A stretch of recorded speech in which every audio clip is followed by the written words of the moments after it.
Hello there, this is Benny. And this is Kyle. And you are listening to The Doctor's Watcher, the historical religious cosplay podcast about every episode of Doctor Who. Nice. And who doesn't love historical religious cosplay? I mean, honestly.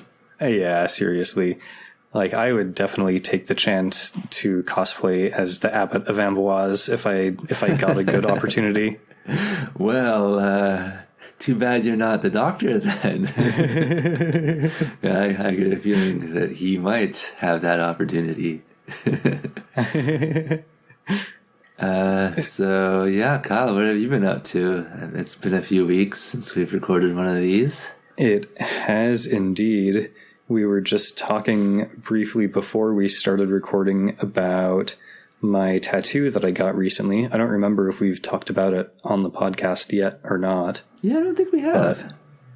I'm not sure. I got a tattoo of Matilda, our occasional co-host. Yeah, she's doing fine. She's doing good. Yeah, she's still doing good. Yeah, Kyle just loves her so much that he got a tattoo of her.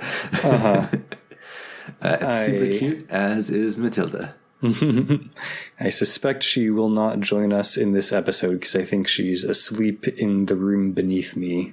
Okay. But we'll see. Maybe she'll come upstairs. Yeah, sometimes if she wakes up and she sees that Kyle's not around, then she goes looking for him and, yelling for him. She loves Kyle a lot, as you all have probably noticed. Yeah, that's what I've been up to. What are you up to? Yeah, on my end of things, I got a new PlayStation. Nice. I got a PlayStation 5. So I've started Star Wars Jedi Survivor. I know I've talked about Star Wars Jedi Fallen Order before on this podcast, and Star Wars Jedi Survivor is the sequel, starring my sweet poncho boy, Cal Kestis, and the best droid in all of Star Wars, BD-1. Nice. I actually have a little BD-1, life-size BD-1 statue sitting on my desk right now. I think you posted that on Discord recently, didn't you? Yeah. A photo of that? Yeah, that was cute. Yeah. And in other news, and slightly less fun news, my partner and I went and got our flu shot and COVID shot yesterday. So if I sound a little under the weather, that's probably why. I'm a little sniffly, as people tend to get after getting their vaccines. But it's worth it. Go get your vaccines, folks. They're good for you, and they're good for, society. Yeah, that's on my list. We haven't quite managed to do it yet, but definitely need to do that soon. Yeah, I guess we both had needle-involved activities yesterday. Yeah. Yeah, we both got punctured. Well, speaking of scientific pursuits, nice, I guess there's a chemist works. in this episode, right? Shall we talk about Doctor Who? Yeah, let's do it. I was trying to think of some segue about puncturing, but I couldn't make it work. Yeah. I had nothing either.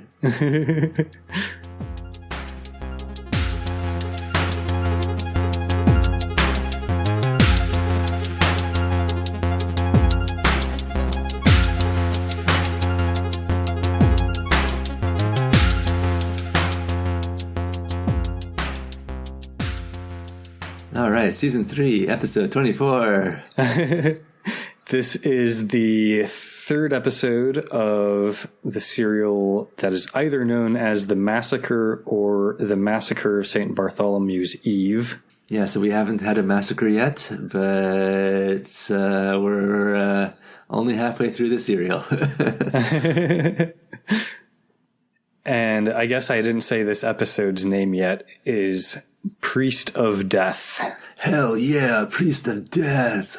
Man, every one of their albums is amazing. Just metal as fuck. Banger after banger. Priest of Death. Have you heard their latest album, The Massacre? The Massacre. their vinyl was called the St. Bartholomew's Eve Massacre, the massacre of St. Bartholomew's Eve. I don't know if this joke is worth it. Anyway, yes, priest of priest, the death priest. Yes, indeed. And we have reason to believe that the priest of death will be played by William Hartnell. Do you recall the Cliffdingler? Yeah, so the admiral is talking to one of his like fellow, I guess, leaders, and is talking about peace, some sort of peace plan that they're gonna make, or war, either a war or peace. They're gonna make war or peace anyway. He's gonna be called the Sea Beggar, and he's like, "Oh, I like the sound of that, the Sea Beggar."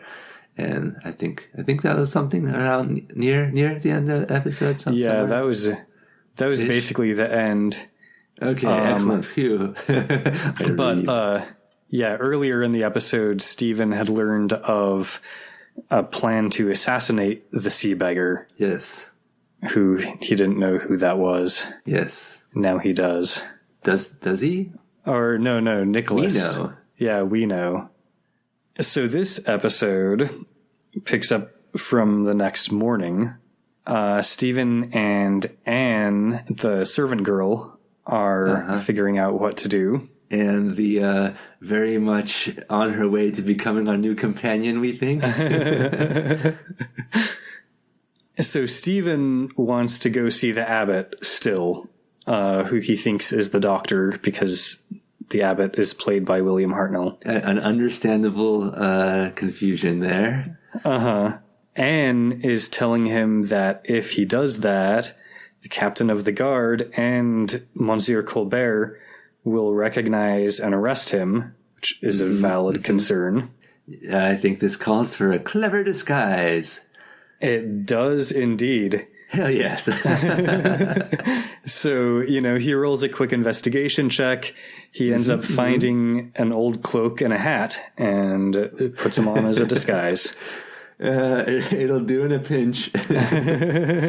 I'm guessing, does the hat have like a floppy brim on it or something that he can sort of hide his face under, or something like that? Okay. I know this is a we didn't do a how'd you watch it, but I'm pretty sure this whole serial is lost. We said so. I think. Yeah, I think we said that in a previous episode, and in fact, I learned that this serial is one of only, I think, like 2 or 3 or 4 serials of which not a single frame is known to exist. Oh shit! Okay. Yeah, so like everything that we see at all entirely is a reconstruction. Dang, wow. So who knows what hat he's wearing? If you want to picture him in one of those like floppy cat in the hat hats, we can't prove he wasn't wearing it. We cut over to the French council chambers where King Charles is being advised by Admiral de Coligny, Marshal Tavannes, and somebody that we haven't met yet named Toligny. Wow. Not to be hats off to confused you. with de Coligny. Yeah, my floppy hats off to you, Kyle, for all these names. Which we don't need listeners to be writing to us to let us know the correct French pronunciations. I think Kyle's doing a great job. We're going with the Doctor Who French accents. That's which right. Or basically English accents. Huguenots. So Admiral de Coligny, the Sea Beggar, thinks that they should ally with the Dutch and go to war with Spain. Okay, I couldn't remember if it was peace or war, but I guess kind of both. Kind of both, yeah. Marshal Tavannes disagrees, though. And it seems like, at first, King Charles is going to agree with Admiral de Coligny because Elizabeth of England has agreed to help. Oh, is that the Elizabeth of England that we know of? The first. I mean, yeah, I'm pretty sure. Yeah, I'm pretty sure it's not Elizabeth II, and they only had the 2. So, yeah. All right, dumb question. Let's keep going. But the king ends up kind of getting talked around to Tavan's side instead because war is really expensive. Yeah, that is true. Back in Preslan's shop, where Stephen and Anne had gone, remember, Anne doesn't want to be left there alone and doesn't really have anywhere else to go, but she doesn't want to go with Stephen to the abbot's place because she thinks they'll arrest both of them. She doesn't have much faith in this disguise. She's like, I don't know what you rolled, but the GM laughed for a while after you rolled that disguise check. Now look, I'm almost certain that my friend is pretending to be the abbot. Now he'll make sure that no harm comes to you. Oh, I can't wait for Stephen to be talking to the actual abbot and being like, oh yeah, we both know you're the abbot. Wink. And for this abbot who we understand is not a nice man to be like, what the fuck are you talking about? Stephen's like, I know the person who plays the doctor told us he couldn't come to this game today, but I think it's just because like the DM is waiting to keep the reveal that he's actually the doctor in disguise. Yeah, it becomes a little convoluted trying to imagine how this might work in a TTRPG. I think there are limits to that particular gag. So it takes a bit of effort, and he does have to roll a good persuasion check, but he does convince Anne to come along with him. Oh boy. Okay. Well, I mean, at least we're not splitting the party, so that's good. Yeah. We cut back to the council chambers where another scene happens. I think basically what happened is that Admiral de Coligny implies that King Charles is not really in charge of France. It's Charles's mother, Catherine de Medici, the Queen Mother, who's like kind of running things behind the scenes. That's cool. Good for her. Gaslight, gatekeep, girl boss, Catherine de Medici. Stephen and Anne arrive at the abbot's house, and it seems like the abbot does not recognize Stephen. He's just like that good an actor. He is glad that Stephen brought back the servant girl who ran away. The abbot is going to chat with Stephen for a bit, but then Marshal Tavan arrives, so the abbot basically tells Stephen and Anne to wait outside and he'll talk to them later. And Stephen's like, yeah, buddy, wink. And the abbot's like, why does this guy keep winking at me? So they leave the room, and as they leave, they overhear Tavan and the abbot discuss how Bondo the assassin is ready to go. These guys, they don't even wait for them to like be fully out of earshot before they start talking about assassins. And, you know, of course, Stephen and Anne figure they'd better like sneak off and warn Nicholas and Admiral de Coligny. Yeah, that seems like a good idea. Stephen gets back to the Admiral's house and he warns Nicholas basically about what he just overheard, which is that the Admiral is going to be killed on his way home from the council meeting. Yeah. Well, now that we know the plan, everyone's going to be okay and there's not going to be a massacre. Crisis averted. Get into the TARDIS and head out. Let's just assume it's a job well done. We can take the abbot with us. I'm sure he'll drop this act once we're in the TARDIS. So this council meeting is, you know, the one that's currently taking place. And, you know, Stephen tells Nicholas the street that the assassination is supposed to happen on. And so they both rush out. We cut to the street where Bondo the assassin is set up in a window at the end of the street. So he's got like a nice clear view. He's got a rifle set up on a tripod stand. Oh shit, seriously, a rifle? Yeah, what year it's is like this? the 16th century version of a sniper, basically. Dang, all right. I guess the council meeting has ended because Admiral de Coligny turns onto the street. He's reading like this stack of papers as he walks, and, Bondeau gets all lined up and he takes the shot. But as he does, there's a gust of wind that blows one of de Coligny's papers out of his hand, and he stoops to grab it, and he ends up getting shot in the arm instead of fatally. Huh. I mean, that was lucky, but I'm trying to imagine like where that sniper was aiming for him stooping down to have switched the original target for the arm. I'll assume it would have made sense if a single frame of this episode would have survived. Yeah. Also, slight spoiler for later, he seems later on to be more injured than getting shot in the arm would result in, but what do I know? I feel like, I've watched a lot of TV where people can just get like shot or stabbed in the arm and they're fine, but in real life, I suspect you get shot in the arm, you're not going to be doing so good. You got that's some fair. Like, you got some veins in there, you got some blood. And honestly, you get shot in the arm in the 16th century, it's probably infected. Yeah. Any hole they put in your body at this period in time is going to get plenty of germs. Yeah. See how honest men are treated in France.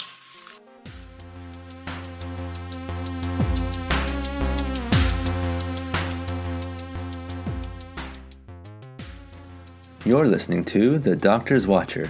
If you enjoy our show, please leave us a 5-star review and tell a friend. We appreciate you, listener. You can reach us by tweeting at Dr. Watcher or emailing thedoctorswatcher@gmail.com. And now, back to the episode.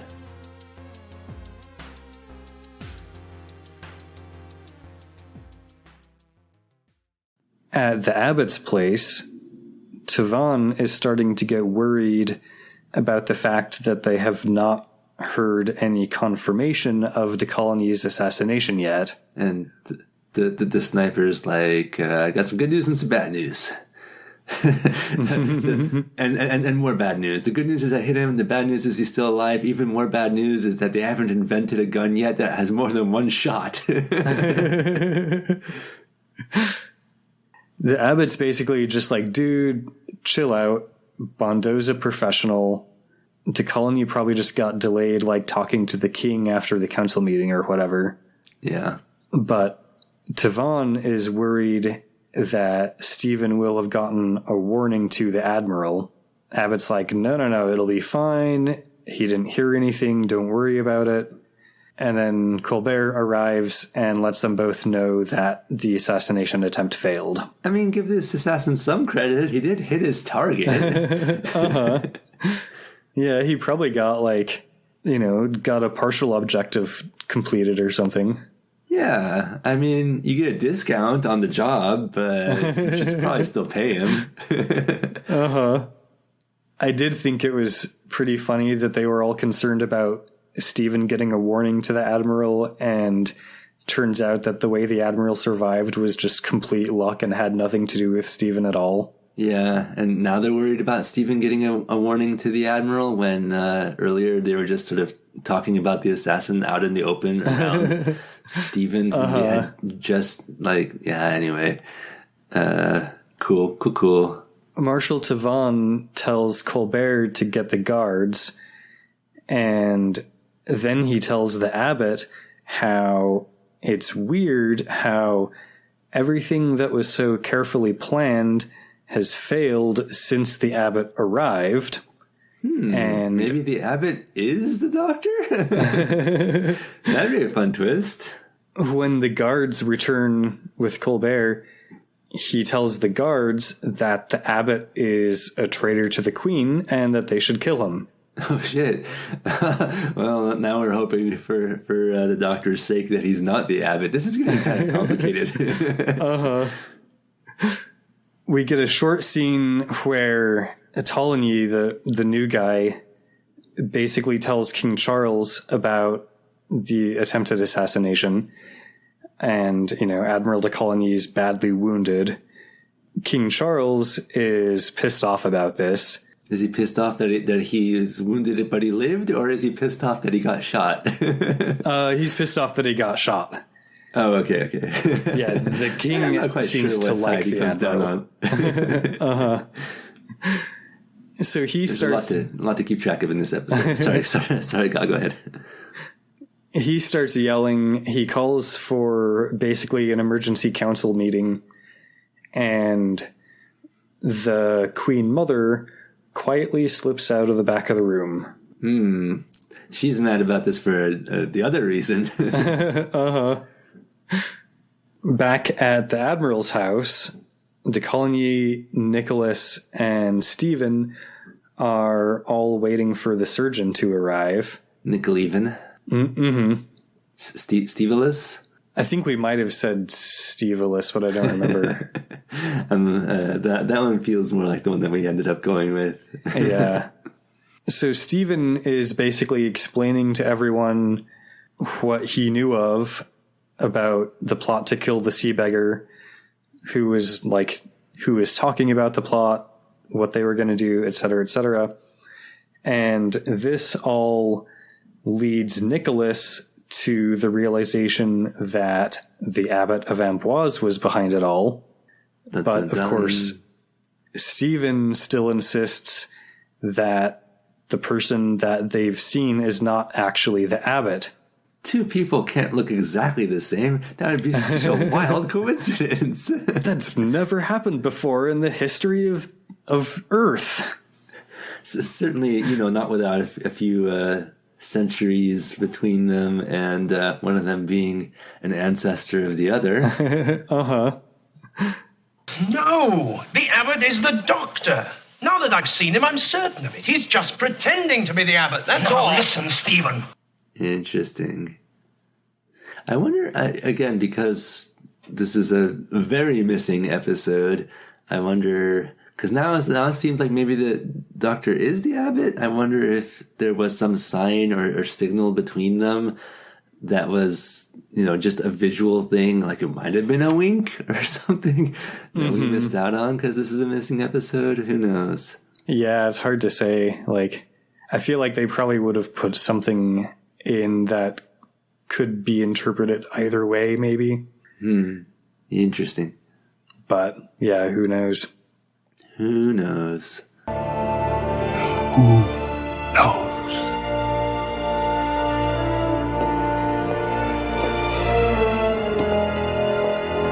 Just then, Ptolemy arrives and informs them all that the Abbot of Amboise has been murdered outside of his own house, and they're blaming it on the Huguenots. Well, alrighty. I'm going to go out on a limb and say the doctor's not dead, so that was probably not him. Stephen's obviously very dismayed, so he rushes out. That was my ride. Uh-huh. He rushes out to see what's up, and, Ptolemy also leaves to head back to the king's council meeting, this emergency council meeting. Mm-hmm. And at the council meeting, King Charles basically orders Marshal Tavannes to protect Admiral de Coligny's life. I'm not sure that's the guy you want to be giving that job to there, King. Uh-huh. Empty the street of Catholics, station your men around his house, and mark me well. If anything further happens to him, you pay with your head. He's going to feel very conflicted about this. Ptolemy and Tavannes kind of bicker a little bit, but King Charles basically shouts them both down and orders them both out of the room to do the jobs that he's given them.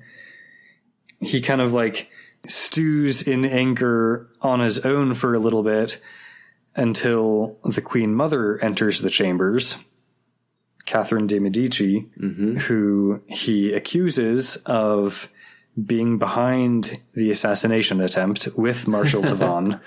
Well, it was certainly framed that way to us. Uh-huh. And, she doesn't deny it at all. Oh, power move. she tells him that Marshal Tavan was doing his duty as Marshal of France and protecting King Charles against a dangerous enemy. Dang, all right. He says that he doesn't know why the Huguenots would want to kill him, and that Admiral de Coligny is a friend. And she basically tells him that now that there's a Protestant prince in France within grasp of the throne, no Huguenot is going to give a shit about King Charles's protections anymore. Oh man, there's a lot of politicizing, a lot of politics to track in this episode. Yeah. So if I understood it correctly, I think basically what's going on is we just recently had this marriage of a Huguenot Protestant guy to, the Catholic queen or princess or something. So he's now a prince, and King Charles is the Catholic king. That makes sense. So if the Huguenots can off King Charles, then maybe their prince becomes king. And this is reminding me of this game called Crusader Kings 2. Or I guess, any of the Crusader Kings series, but 2 is the one that I've played a fair amount of. Where, despite the name, the Crusades only play quite a small part in the game. And a much larger part is setting up, these types of political alliances and marriages and who has a claim to what title and all that stuff. It was a big deal back in the day. Yeah, totally. Lots of little threads you can pull to get influence in different places and indeed that kind of thing.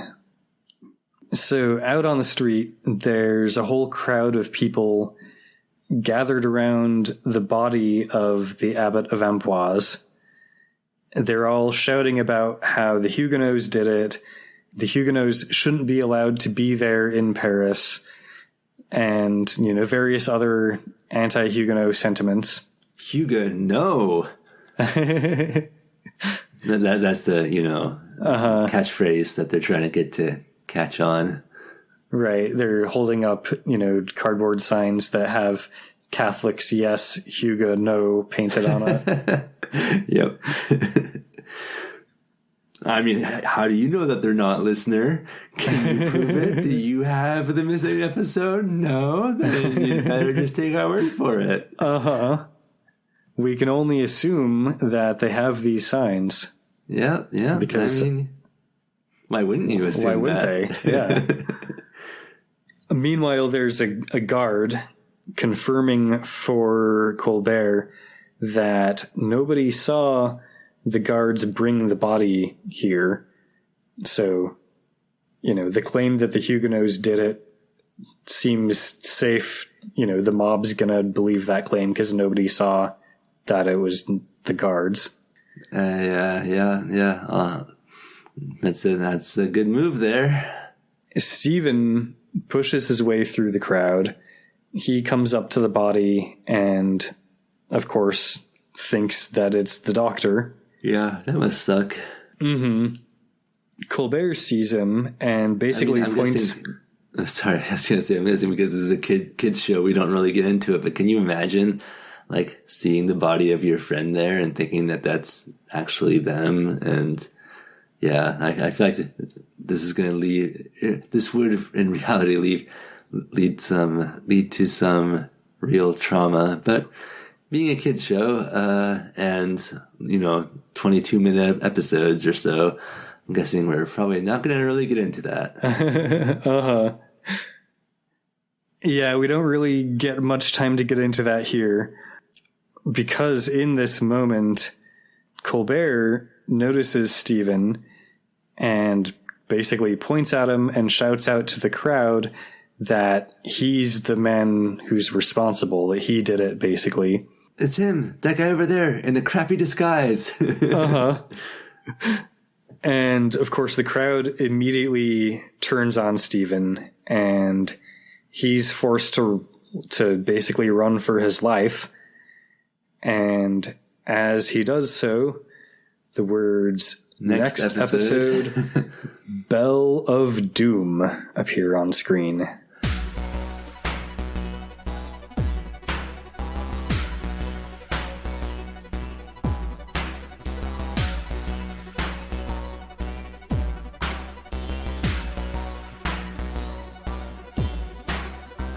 Man, we got some, like, real Warhammer vibes here. Between the Priest of Death and the Bell of Doom. Like, I've played a fair amount of Vermintide in my day, and if I didn't know better, I'd say we were going after some Skaven. Kyle doesn't know Warhammer, but listener, if you do, you probably thought that was funny.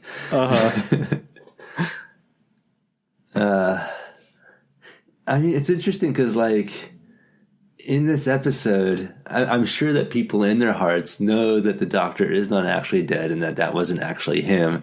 But I wonder if there was some doubt or something, or at least some concern among some kids. You know, some parents had to tell their kids, like, no, it's okay. I'm sure the Doctor's fine. I'm sure that wasn't him. Well, and one interesting thing, this was the case in the reconstruction, and as far as I understand, it was also the case in the original episode. In the credits, at the end of the episode, of course, William Hartnell's name is always the first credit, and normally it says Doctor Who, William Hartnell. Yeah, I love this episode, his name is Doctor Who. But in this episode, it actually said Abbot of Amboise, William Hartnell, and Doctor Who was not in the end credits. Oh, wow. I guess that's how we know it wasn't him, so it's okay, so stop crying. Man, how wild would it be if it actually still was him, though? And then, you know, somehow the abbot picks up on the fact that there was this alien with a TARDIS who came to France. And then from this point forward, it's just this abbot who's pretending to be the Doctor. I mean, with how much of the serial is missing, like, how could we know for sure that that's not what happens? Well, I mean, you know, the Doctor can do some things that an ordinary human cannot. But, yeah. Maybe it's a miracle, because he is an abbot. That's true. All right. Well, this was an interesting one. Rather convoluted, with plots and things happening. I really wonder kind of how this came across to the audience of Doctor Who, which is mostly children who just got through this very kind of action-adventure serial with Daleks and hopping from world to world and, you know, scenery-chewing villains and stuff. And here we have, like, cloak and dagger conspiracies and plots to potentially take over the kingdom and political intrigue and bit of a shift, bit of a change. Attempted assassinations. Yeah. Well, cool. All right. Did you have any notes on the episode? No, I think my only end note was about the credits, which we already mentioned. So, alrighty. Well, I am genuinely curious to see where this goes. I hope we get to see the Doctor again in the next one. It's been a little while at this point. Yeah. I mean, I'm curious if he's only either like wandering around, if someone's taken him prisoner, or if he's doing some like clever plotting of his own and will be revealed at an opportune moment. Although that one seems a little less likely, given that we do know historically that we're heading toward a massacre. And the Doctor, like us, is anti-massacre. That's generally true, yeah. He doesn't tend to like massacres. No. We hope that you're with us there, listener. We hope that you'll join us in being anti-masker as well. Indeed. Now, I want to be clear, we are saying anti-massacre, not anti-masker. Okay. We are in favor of wearing masks. Okay. Yeah. If you want to wear a mask, feel free. Just don't massacre anyone while you're doing that. Cool. We would like to thank our fellow anti-massacreist, Circuit 23, for the awesome theme song that he made for us. You can find his latest album on Bandcamp or check him out on SoundCloud. Thank you, Kyle, for watching Doctor Who and telling me all about it. And thank you, Benny, for listening to me talk all about Doctor Who. And thank you, listeners, for listening to me listen to Kyle talk about Doctor Who. We'd love to hear from you, so send us an email at thedoctorswatcher@gmail.com.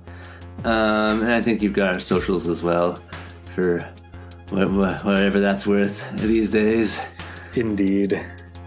If you really want to contact us, email's probably a better option at this point than socials. Yeah. Well, if you know how to reach us, do so, and we'll probably see it eventually, and we'll be grateful when we do. Indeed, we will. Don't forget to like and subscribe. Tell a friend, possibly on socials if you must. And we'll see you in 2 weeks. Come back when we will ring the bell of doom. Hell yeah. Bye.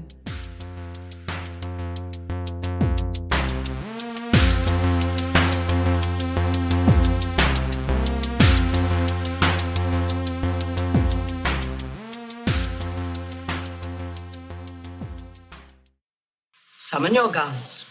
Have me arrested. But you had better have a good reason for the council and for the people. The attempted assassination of my admiral by you and Tavan. Do you deny it, madame? No. Have a care. I do what I say. I shall send Tavan to the block. You would execute the Marshal of France for doing his duty. Duty? He's an assassin. He tried to rid you of a dangerous enemy. Sir Coligny is my friend. You, madame, are my enemy. If ever I were to. God help you.